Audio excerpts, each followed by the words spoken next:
Welcome back दोस्तों। आज की मूवी का नाम है अनब्रोकन, जो कि लुई ज़ैम्ब्रोनी की रियल कहानी है। लुई ज़ैम्ब्रोनी जब छोटा था तो वो बहुत ही शरारती था। वो अपने पेरेंट और अपने पड़ोसियों को बहुत ही तंग करता था। उसने छोटी सी उम्र में ही शराब और सिगरेट पीना शुरू किया था, जिसकी वजह से उसके पिताजी उसको काफ़ी ज़्यादा पनिशमेंट देते थे, लेकिन इस पर कोई असर नहीं हो रहा था। लेकिन लुई के बड़े भाई को उस पर काफ़ी ज़्यादा यकीन था। एक दिन लुई कोई गलत हरकत कर रहा था और कोई उसके पीछे भाग रहा था। तभी उसका भाई देखता है कि लुई काफ़ी ज़्यादा तेज़ भागता है और वो लुई को रनर बनने के लिए मोटिवेट करता है और उससे काफ़ी ज़्यादा प्रैक्टिस भी करवाता है। पर लुई कहता है कि मैं ऐसा नहीं कर सकता हूँ। उसका भाई उससे कहता है कि अगर तुम खेल सकते हो तो तुम जेल भी सकते हो और मुझे तुम पे यकीन है, तुम कर सकते हो।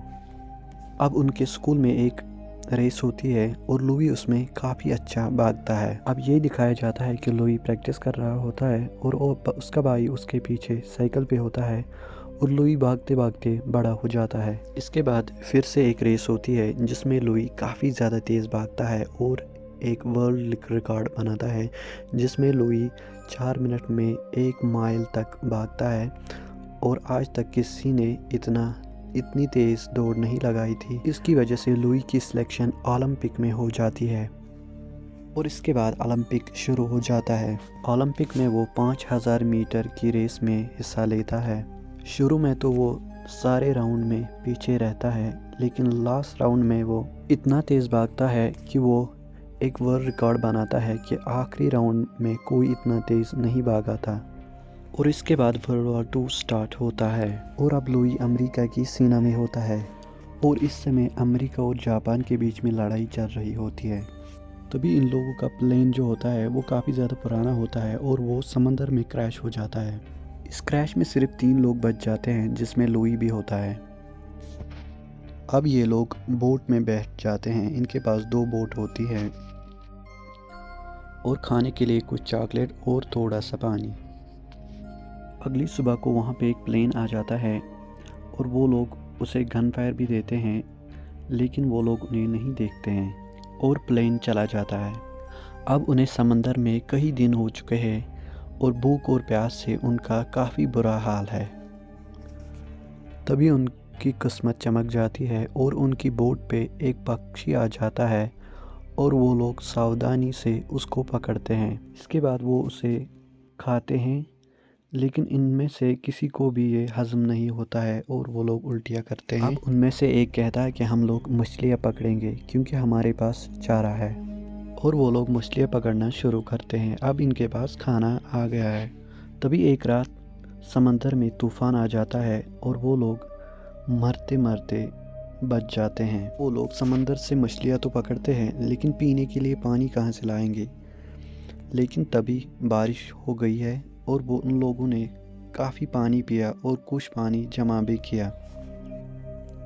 इसके बाद वहाँ पर एक और प्लेन आ जाता है। वो लोग उसे सिग्नल देते हैं, लेकिन ये उनका प्लेन नहीं होता है, ये जापानीज़ का प्लेन होता है और वो लोग उन पर गोलियाँ चलाते हैं। लेकिन वो लोग समंदर में छलांगे मारते हैं और बच जाते हैं। लेकिन इसमें से उनकी एक एयरबोट जो होती है वो ख़राब हो जाती है और दूसरी एयरबोट को वो लोग रिपेयर करते हैं।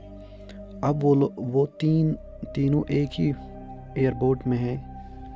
अब इन्हें समंदर में काफ़ी दिन हो जाते हैं और इनमें से एक आदमी जो कि भूख प्यास को बर्दाश्त नहीं करता है और वो मर जाता है। और अब इन दोनों की भी हालत काफ़ी ज़्यादा ख़राब है। ये लोग एक दूसरे से बात भी नहीं कर सकते। इसके बाद इन्हें एक जापानीज़ शिप देखता है और इनको अरेस्ट करता है।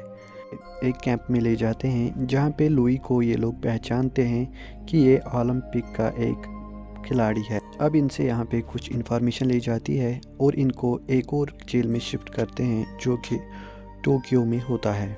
इनकी तरह काफ़ी सारे बंदे होते हैं और वहाँ का जो इंचार्ज होता है वो काफ़ी ज़्यादा खड़ूस होता है और वो उन लोगों को काफ़ी ज़्यादा मारता है। जब वो उन्हें मार रहा होता है तो वो देखता है कि लुई मेरी तरफ देखता है, تو وہ لوئی کو کہتا ہے کہ میری طرف دیکھو۔ جب لوئی اس کی طرف دیکھتا ہے تو وہ اسے زور سے مارتا ہے، اور پھر لوئی کو کہتا ہے کہ پھر سے میری طرف دیکھو۔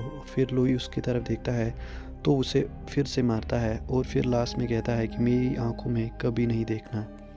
اس کے بعد انہیں سونے کی جگہ دکھائی جاتی ہے جو کہ کافی زیادہ گندی ہوتی ہے، اور پھر صبح ہوتی ہے۔ اس کے بعد وہ انچارج پھر سے وہاں آتا ہے اور کہتا ہے کہ یہاں پہ اولمپک پلیئر کون سا ہے۔ تو لوئی اپنا ہاتھ کھڑا کرتا ہے، اور اس کے بعد وہ اپنے آدمی کے ساتھ اس کی ریس لگاتا ہے، لیکن اس ریس میں لوئی جو ہے وہ ہار جاتا ہے، اور یہ لوئی کو کافی زیادہ مارتا ہے، اور ان قیدیوں میں سے وہ سب سے زیادہ نفرت لوئی سے ہی کرتا ہے۔ ایسا لگتا ہے کہ وہ اس سے پرسنل دشمنی نکال رہا ہے۔ اب اسے ایک پیپر دیا جاتا ہے اور اسے کہا جاتا ہے کہ جو اس پہ لکھا ہے وہ تم ریڈیو پہ بول دو، لیکن لوئی کہتا ہے کہ اس میں جو لکھا ہے وہ بالکل جھوٹ ہے، میں ایسا نہیں بولوں گا، اور پھر اسے واپس کیمپ بھیج دیا جاتا ہے۔ اور اس کے بعد وہاں کا انچارج جو ہوتا ہے وہ اسے کہتا ہے کہ آج میں تجھے ایسا سبق سکھاؤں گا جو تم زندگی بھر بھی بھول نہیں جاؤ گے۔ اور وہاں پہ جو جتنے بھی قیدی ہوتے وہ انچارج ان سے کہتا ہے کہ سب لوگ زور سے ایک ایک پنچ لوئی کے چہرے پہ مار دو، لیکن حالانکہ ایسا کوئی ان میں سے کرنا نہیں چاہتا تھا، لیکن ڈر کی وجہ سے وہ لوگ اس کو ایک ایک پنچ مارتے ہیں، جس سے لوئی بے ہوش ہو جاتا ہے۔ اس کے بعد یہ دکھایا جاتا ہے کہ وہاں کا جو انچارج ہوتا ہے اس کا پروموشن ہو جاتا ہے، اور وہ یہاں سے ٹرانسفر ہو جاتا ہے، جو کہ لوئی کے لیے کافی زیادہ بڑی خوشخبری تھی۔ اب ایک رات کو ان کے کیمپ جو ہوتا ہے، ان کا کیمپ، اس پہ بمباری ہوتی ہے اور ان کا کیمپ سارا جل جاتا ہے، اور اس کے بعد ان کو وہاں سے شفٹ کیا جاتا ہے دوسرے کیمپ میں۔ اور بدقسمتی کی بات یہ ہے کہ جو وہاں کا انچارج ہوتا ہے وہ وہی ہوتا ہے جو کہ لوئی کو کافی زیادہ مارتا ہے، اور یہ دیکھ کے لوئی کو کافی زیادہ ڈر لگتا ہے۔ اور پھر اگلی صبح سے ان سب کو کام پہ لگا دیا جاتا ہے۔ یہاں پہ ان کا کام کافی زیادہ مشکل ہوتا ہے، جو کہ ایک ناؤ میں کوئلے کو لوڈ کرنا ہوتا ہے، اور ان سب کی حالت خراب ہو جاتی ہے کیونکہ یہاں پہ کام کرنا کافی زیادہ ٹف ہو جاتا ہے۔ اور ایک دن لوئی کافی زیادہ تھک جاتا ہے اور وہ تھوڑا رک جاتا ہے، تبھی وہاں پہ ایک سینک جو ہوتا ہے وہ اس کو اپنے انچارج کے پاس لے جاتا ہے، اور وہ انچارج کہتا ہے لوئی سے کہ یہ لکڑیاں اٹھاؤ، اور لوئی کی حالت پہلے سے ہی کافی زیادہ خراب ہوتی ہے۔ اب وہ لکڑی اٹھانا شروع کرتا ہے، لیکن وہ کافی زیادہ بھاری ہوتی ہے۔ اس کے بعد وہ انچارج سے کہتا ہے کہ اب اس کو اپنے سر پہ اٹھاؤ۔ لوئی کافی مشکل کے بعد اپنے سر پہ اٹھاتا ہے اس کو، اور وہ انچارج کہتا ہے کہ اگر اس نے یہ نیچے ڈالا تو اس کو گولی مار دینا۔ اب لوئی لکڑی کو اٹھا کے رکھتا ہے، لیکن وہ دھیرے دھیرے نیچے آ رہی تھی۔ وہاں پہ جتنے بھی قیدی ہوتے ہیں وہ سارے کام کرنا بند کرتے ہیں، ایک ہی جگہ رک جاتے ہیں، اور وہاں کے جاپنیز سپاہی بھی رک جاتے ہیں۔ اور پھر لوئی اس کی آنکھوں میں دیکھتا ہے اور پھر اس کو زور سے اٹھاتا ہے اور اسے گورتا رہتا ہے۔ وہ انچارج سے کہتا ہے کہ میری آنکھوں میں مت دیکھو، لیکن لوئی اس کی آنکھوں میں دیکھتا ہی رہتا ہے۔ اس کے بعد وہ انچارج اسے زور سے اسی لکڑی سے مارتا ہے اور لوئی گر جاتا ہے۔ اس کے بعد وہ اسے کافی سارے پنچز مارتا ہے۔ اس کے بعد وہ ان سب قیدیوں کو اکٹھا کرتے ہیں اور انہیں کہتے ہیں کہ اب لڑائی ختم ہونے والی ہے اور آپ سب کو ایک ندی میں نہانا ہوگا۔ لیکن تبھی وہاں پر ایک ہوائی جہاز آتا ہے۔ یہ لوگ دیکھتے ہیں کہ وہ ان کی کنٹری کا ہوتا ہے، اور یہ لوگ کافی زیادہ خوش ہو جاتے ہیں کیونکہ اب جنگ ختم ہو چکی ہے، اور وہ جہاز ان کی طرف کھانا پھینکتا ہے، اور اسی کے ساتھ یہ مووی ختم ہو جاتی ہے۔